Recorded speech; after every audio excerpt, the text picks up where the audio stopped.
Pastravaganzeros. Back in episode 13, I discussed some of the impacts that clearcut logging can have on rivers and streams on Vancouver Island. I called it a tale of two rivers.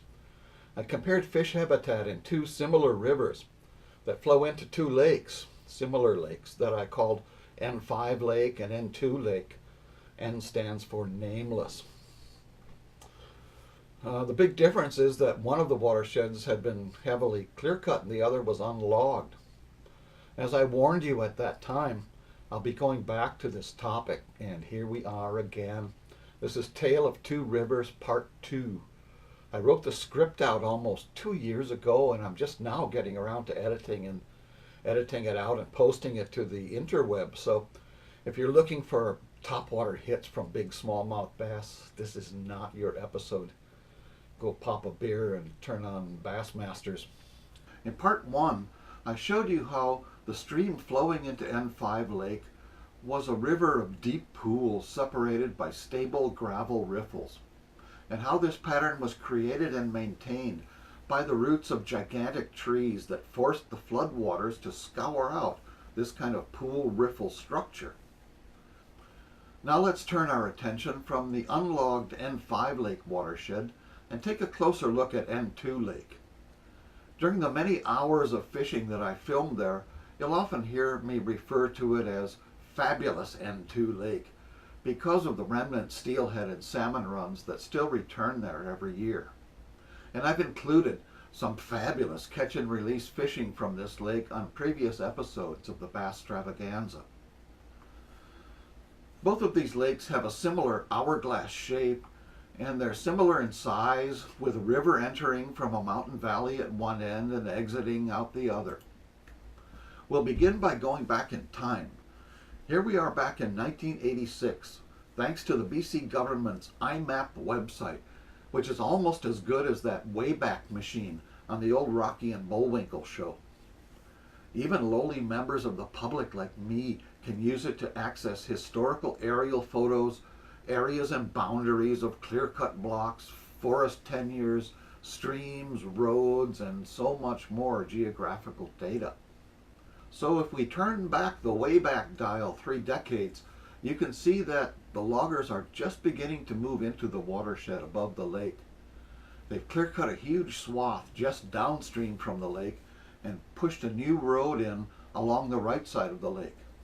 You can learn a lot from these old pictures if you look closely.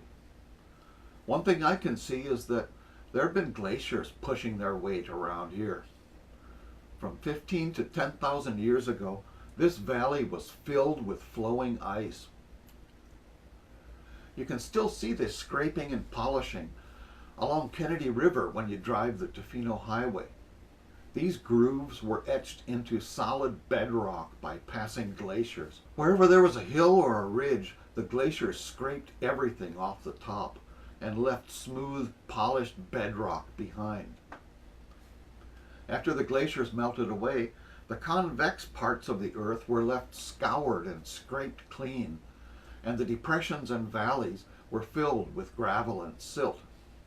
So today, thousands of years later, there's nothing but scrubby, runted forest growing on the convex areas of the landscape because there's hardly any soil there. But in the concave areas, there were huge forests filled with some of the biggest trees that ever grew on this planet.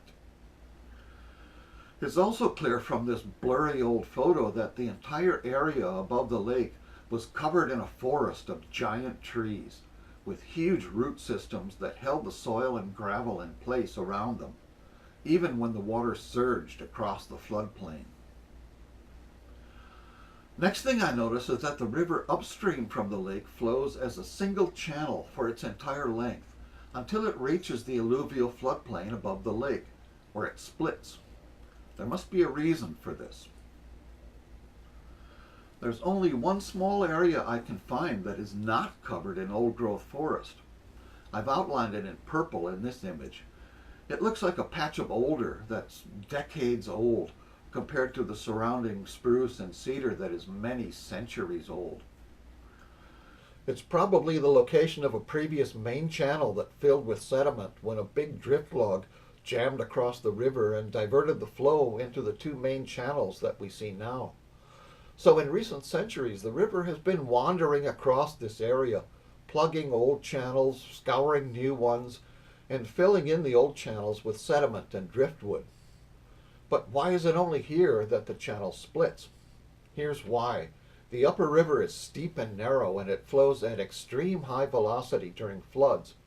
If a big tree falls over across the channel, even a giant spruce 3 meters thick, the river snaps it off like a toothpick and pushes the pieces out of the way. But as the river approaches the lake, there's less gradient, so the river's speed and power decreases. It doesn't have the power to snap off those big trees when they jam across the main channel. If the river can't clear its channel, over time more and more debris will build up against the drift logs and plug the old channel. The river has to go somewhere, so it plunges off in a new direction, right through the old-growth forest if it has to. There's another reason that big drift logs floating downriver might get deposited in this area. N2 Lake has a narrow outlet, way too small to handle the stupendous volumes of water exiting the lake during floods. So the lake backs up, and after a big rain, it may rise 5 to 7 meters above pool level. That's right, I'm talking about 15 to 20 feet. So during these periods, the entire forest upstream from the lake is flooded, and the shoreline during a flood is more likely to be found near the blue line I've drawn on this air photo. So big drift logs moving downstream in a flood will encounter slack water way upstream from where the river normally enters the lake. The presence of alder stands in the middle of the floodplain, along with the pattern of braided stream channels, indicates to me that this river has been actively shifting its course over the span of decades or centuries. But notice that there are no signs of recent calamity. There's no evidence in the 1986 air photo of huge fresh gravel bars spewed up, no visible log jams, no sign of fresh driftwood scattered around. In fact, there's no fresh driftwood logs visible anywhere.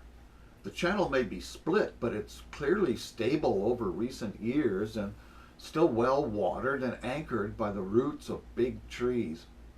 In fact, it looks fishy as heck to me.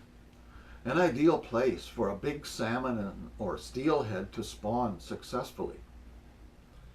Any increase in the number of big trees coming downstream could trigger big changes in the river here. So, maintaining the integrity of the riverbanks along the most important spawning beds in the whole watershed in this unstable part of the river would seem to be important to me, but not to the tankers and phoebes that pass themselves off as government and corporate professionals during the orgy of clear-cutting that peaked on Vancouver Island during the final decades of the 20th century. Compare this 1986 image, which shows no fresh drift logs blocking the channel, with one from 2015. Notice that the old channels and a lot of the old forest around them have been obliterated and buried under acres of shifting flood gravel. It's easy to see many big, fresh drift logs smashed and jammed into the standing trees. I've highlighted them here with red dots, and this is just the tip of the iceberg. Most of the driftwood is hidden under trees. You have to hack your way into this mess with a machete to get a true feel for the carnage. There are huge trees jammed on top of huge trees, jammed on top of huge trees, lying around on acres of fresh, dry gravel with no water in sight. Further on, the jams become bigger. You can't crawl under this stuff or through it, and if I tried to crawl over it, I risked a fall of 10 meters or more. So I gave up and turned around on this day. This was as far as I was able to get in 2016. I don't have a PhD, so my opinion might not be worth much, but I will state it anyway. This is not good fish habitat. The river has changed upstream from the lake. It's no longer a narrow winding stream flowing between heavily forested banks like it was prior to logging. What is causing all this disturbance and wreckage decades after the worst logging occurred here? I used Google Earth to overlay aerial photos from different years and also to draw basic data layers that can be overlaid on top of each other. Now we'll ask Professor Peabody to activate his Wayback Machine again and take us back to 1989, the year the logging road was pushed in past the lake into the upper valley. In a few months, loggers knocked down and hauled off the cream of the giant old forest that had covered the floodplain above the lake for thousands of years.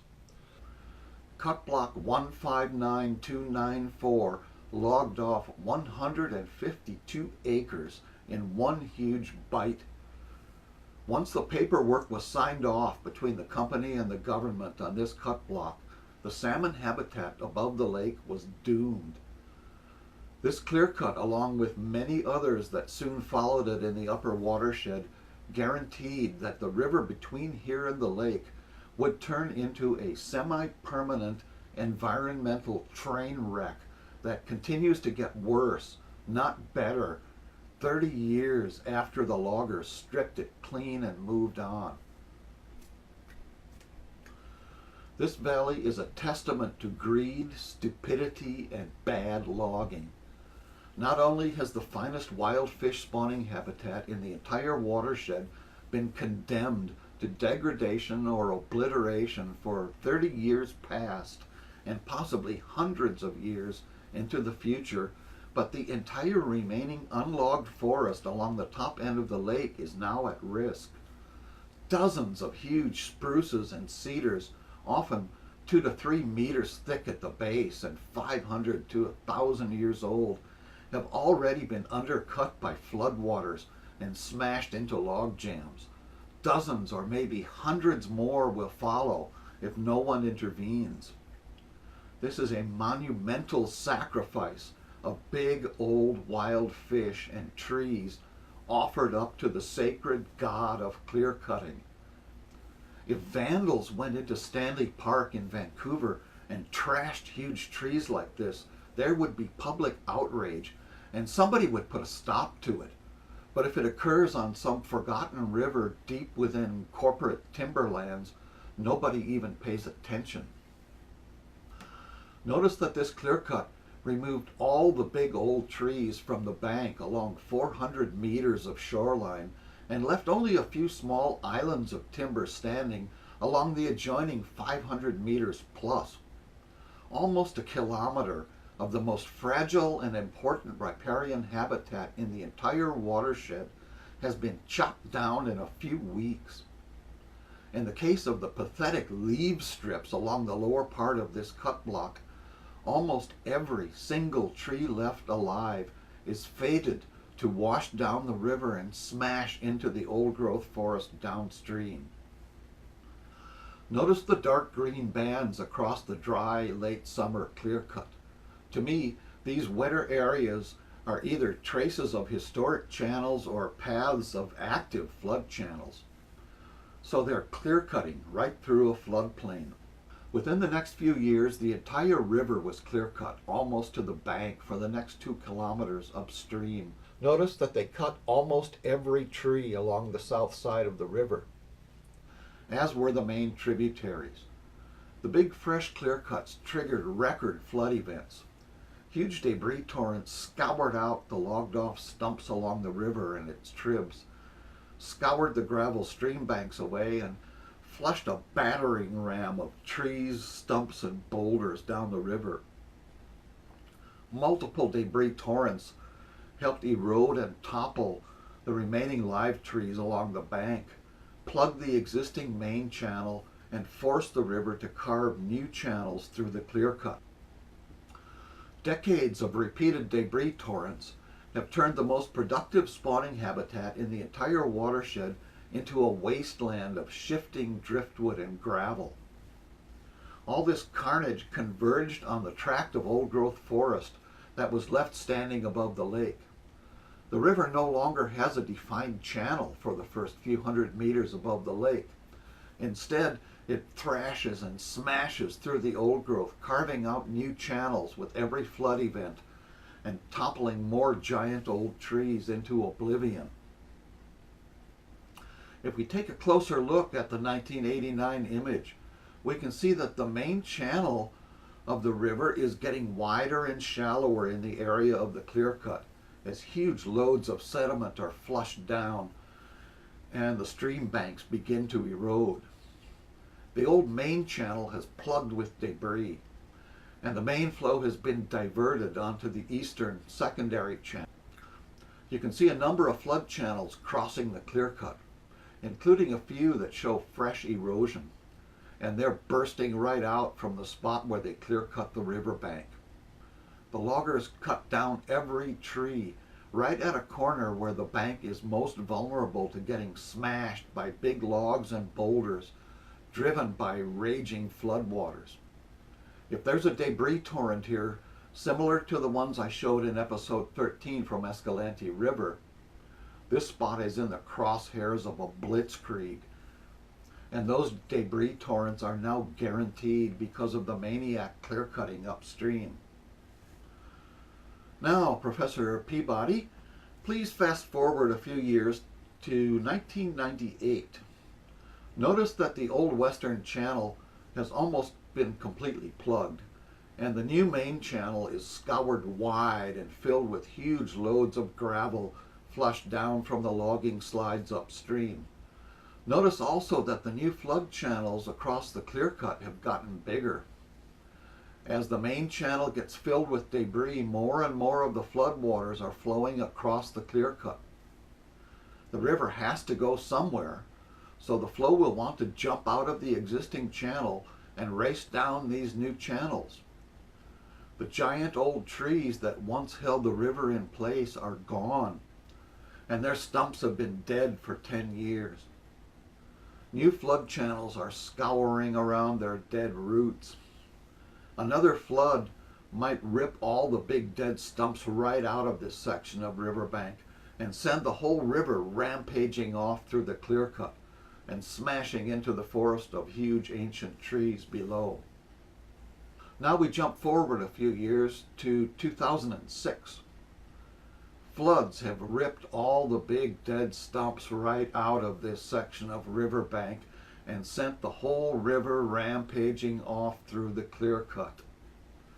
Unfortunately, I was only able to obtain a blurry black and white aerial photo for this time period. I used the free Google Earth program to georeference the air photos I got from IMAP so I could overlay them. And I also used Google Earth to draw crude GIS layers that show how the channel changed after logging. It's clear enough that the bank failed exactly where all the big old riparian trees were logged off. The incipient flood channels that we saw in previous years have morphed into a sprawling new main channel.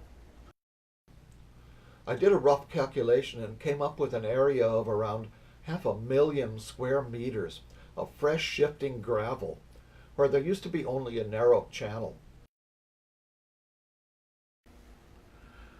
In addition to the huge amounts of gravel and wood already getting flushed down onto this spot by logging slides further upstream, the river has now washed away acres of soil, plus all the huge dead stumps and root wads that once grew out of it.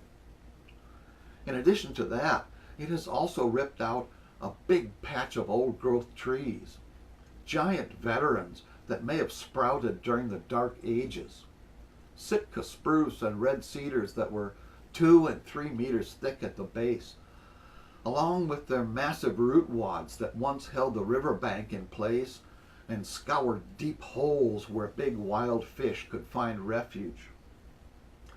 All of this has been flushed down a river that is already plugged with debris and smashed into the stand of old-growth timber downstream. The mud and sand will wash down and settle into the lake, But during floods, the big drift logs snag on the live trees along shore and swing across the current to block the entire channel. All hell is about to break loose in this part of the river. Now we fast forward to 2012, and all hell has broken loose. The stable, narrow, winding channel that had existed for hundreds of years and spawned millions of fish has been bulldozed into a straight, wide freeway. A shallow trickle of water flows over and under immense beds of fresh, ever-shifting gravel. The zone where the river hits the remaining old-growth timber is a devastated wasteland of smashed driftwood buried in flood gravel, where huge old trees toppled by floods are piled on top of each other. The trunks of enormous drifting trees have blocked off the main channel again and again. This forces the current to find another outlet, so it rages off in a new direction through the forest. But as soon as the new channel begins to form, it undercuts the roots of another giant tree, which falls into the river and blocks off the channel again. A vicious cycle has been engineered in which the finest salmon spawning habitat in the entire watershed is trashed year after year, and gigantic ancient trees are toppled into the maelstrom. Now, 30 years after this spot was logged, this part of the river is a huge straight gash. The area where the river hits the standing trees is a surreal nightmare of smashed trees and heaped gravel. There's no outlet for the floodwaters except to rage through the standing timber. Huge old trees continue to fall, and the floodwaters now rage across the entire floodplain of old-growth timber along the top of the lake. You can see where the river has abandoned the channels it was using, and it's blasting through the rainforest in a straight line towards the lake, like the Department of Highways grading in a new freeway.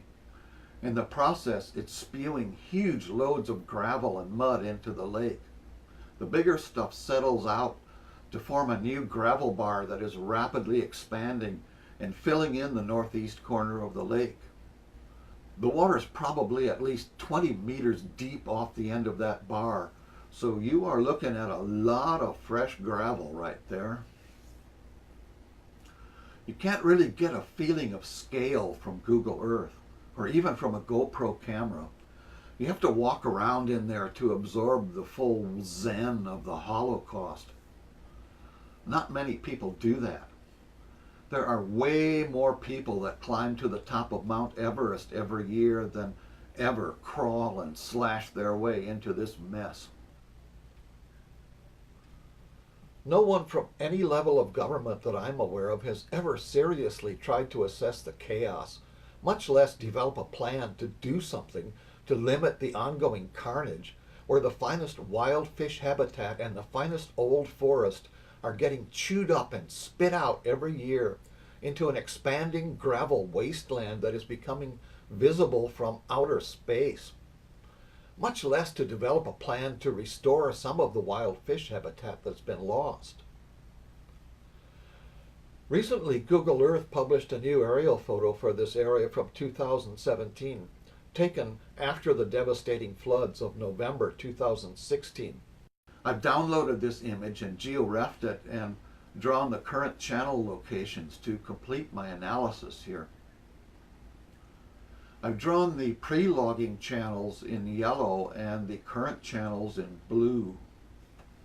Decades of flood debris have jammed the main channel where it hits the standing timber. There's simply no way for the floodwaters to pass through the wasteland of freshly deposited gravel and tangled driftwood, so it washes through the old forest. Multiple deep new channels are cutting in between the roots of the big trees as the floodwaters radiate out from the jam zone. More big trees fall into the meat grinder every year.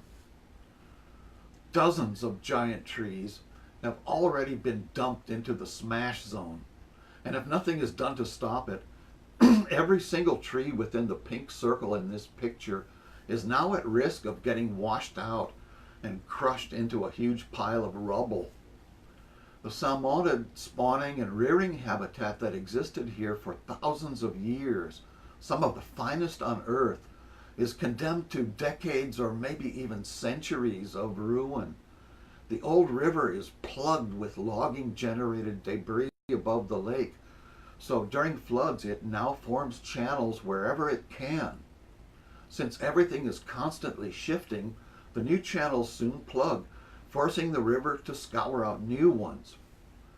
During the huge floods of November 2016, the river scoured out these new flood channels directly through the old growth. I hiked and chopped my way in later to investigate. Here you can see a fresh channel cut through the clay, one of many running directly through a patch of old-growth spruce and cedar. The main channel of the river, plugged with logging debris, is in the distance. It's important to realize that these channels did not exist a few months previous. They were scoured out of the forest floor in a matter of days, or maybe hours. Since the main channel is plugged, floods rage across the forest floor, washing precious topsoil into the lake. Think of the enormous amount of sediment that has been eroded from these channels alone and flushed into the lake as mud or silt. Here you can see me standing beside one of the trees getting undercut by a new scour channel. How many years did this tree live here to grow thicker than I am tall? It's a sad feeling walking around here, like standing in front of innocent people about to get executed by a firing squad.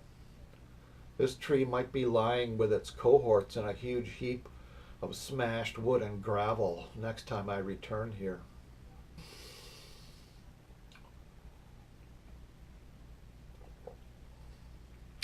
So I keep thinking back to that day that I hiked into N5 Lake and paddled a canoe up its tributary river that had never been clear-cut. It's so hard to find a river on Vancouver Island that hasn't been devastated by logging that we forget what rivers used to look like around here. Remember that this river is very similar to N2 River in many ways. It has a smaller watershed, so you might expect it to have less flow. This video was shot during late summer when all streams on Vancouver Island were closed to sport fishing due to drought.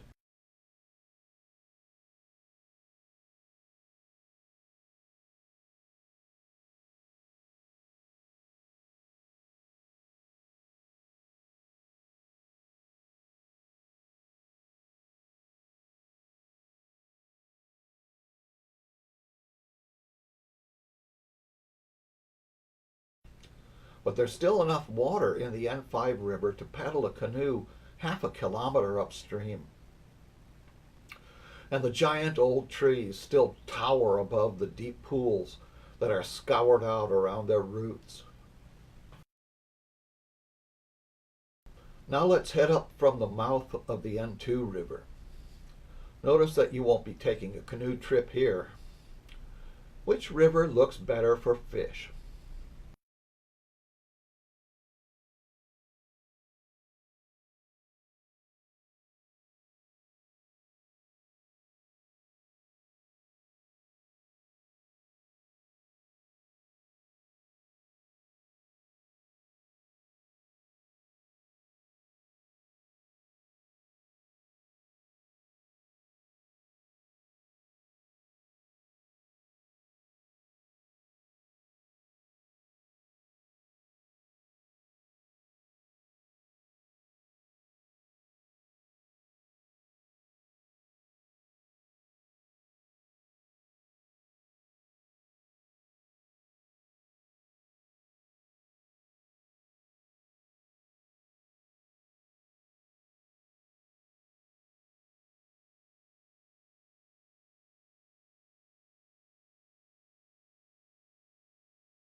There's barely any flowing water anywhere.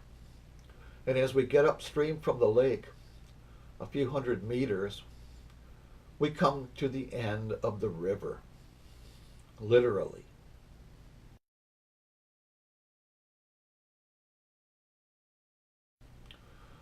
Well, that wraps up this episode.